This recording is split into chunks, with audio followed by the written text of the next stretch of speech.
വാഹനാപകടത്തിൽ ഗുരുതരമായി പരിക്കേറ്റ് ചികിത്സയിൽ കഴിയുന്ന യുവാവിന്റെ ജീവൻ രക്ഷിക്കാനായി നാട് മുഴുവൻ കൈകോർക്കുകയാണ്. എറിയാട് പഞ്ചായത്തിലെ 6-ാം വാർഡിൽ മുടവൻകാട്ടിൽ അസ്ബു മകൻ 27 വയസ്സുള്ള ആഷിഫിനാണ് വാഹനാപകടത്തിൽ തലയ്ക്ക് ഗുരുതരമായി പരിക്കേറ്റത്.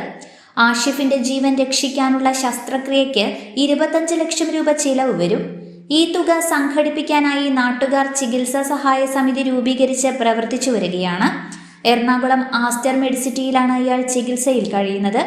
ആഷിഫിന്റെ ജീവൻ രക്ഷിക്കാൻ ശസ്ത്രക്രിയകളാണ് ഡോക്ടർമാർ നിർദ്ദേശിച്ചിട്ടുള്ളത്. ശസ്ത്രക്രിയയ്ക്ക് നൽകേണ്ട സംഖ്യ ഈ കുടുംബത്തിന് താങ്ങാനാവുന്നതിലും അപ്പുറമാണ്. കൂലിപ്പണി ചെയ്ത് ജീവിക്കുന്ന ഈ കുടുംബത്തിന്റെ അത്താണിയായ ആഷിഫിന്റെ ശസ്ത്രക്രിയയ്ക്കുള്ള തുക കണ്ടെത്താൻ നാട്ടുകാർ കഠിന പരിശ്രമത്തിലാണ്. ആഷിഫിനെ ജീവിതത്തിലേക്ക് തിരികെ കൊണ്ടുവരാനായി സന്മനസ്സുള്ളവർ സഹായം നൽകണമെന്ന് ചികിത്സാ സഹായ സമിതി ഭാരവാഹികൾ അഭ്യർത്ഥിച്ചു. Chairman Fousiya Shajahan, general convener PS Mujeeb Rahman, Unni Picasso, TK Sulfikar എന്നിവർ വാർത്താസമ്മേളനത്തിൽ പങ്കെടുത്തു.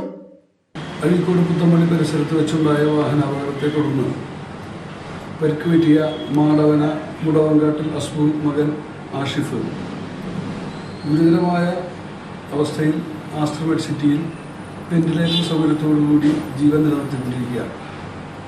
അദ്ദേഹത്തിൻ്റെ ജീവൻ നിലനിർത്തുന്നതിനും അദ്ദേഹത്തെ ജീവിതത്തിലേക്ക് തിരിച്ചുകൊണ്ടുവരുന്നതിനു വേണ്ടി മാടവന മേഖലയിലെ എല്ലാ രാഷ്ട്രീയ പാർട്ടിയുടെയും സാമൂഹിക സാംസ്കാരിക സംഘടനകളുടെയൊക്കെ സഹകരണത്തോടും പിന്തുണയോടും കൂടി ആഷിഫ് ചികിത്സാ സഹായ സമിതി രൂപീകരിക്കുകയും അതിൻ്റെ പ്രവർത്തനങ്ങൾ വളരെ നല്ല രീതിയിൽ മുന്നോട്ട് പോയിക്കൊണ്ടിരിക്കുകയാണ്.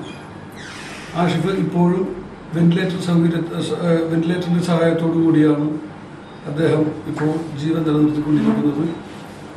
ഏതാണ്ട് ചെറിയൊരു പുരോഗതി ഉണ്ടായിക്കഴിഞ്ഞാൽ ഏകദേശം 25 ലക്ഷം രൂപയോളം ചിലവ് വരുന്ന ഒരു സർജറിയിലൂടെ 10 മണിക്കൂർ നീണ്ടു നിൽക്കുന്ന വലിയ സർജറിയിലൂടെ അദ്ദേഹത്തെ ജീവിതത്തിലേക്ക് മടക്കി കൊണ്ടുവരാൻ കഴിയുമെന്നാണ് ഡോക്ടർമാർ നമ്മോട് പറഞ്ഞിട്ടുള്ളത്.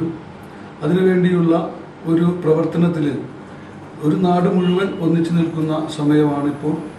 അതിന് ഈ നാട്ടിലെ മുഴുവൻ ആളുകളുടെയും സഹായ സഹകരണം ഉണ്ടെങ്കിൽ മാത്രമേ നിർധനരായ അസ്ബുവിൻ്റെ കുടുംബത്തിന് ഒരു താങ്ങും തണലുമായി നാം ഈ നാട്ടിലെ മുഴുവൻ ആളുകളും നിന്നാൽ മാത്രമേ ആ ചെറുപ്പക്കാരനെ നമുക്ക് ജീവിതത്തിലേക്ക് കൊണ്ടുവരാൻ കഴിയുകയുള്ളൂ.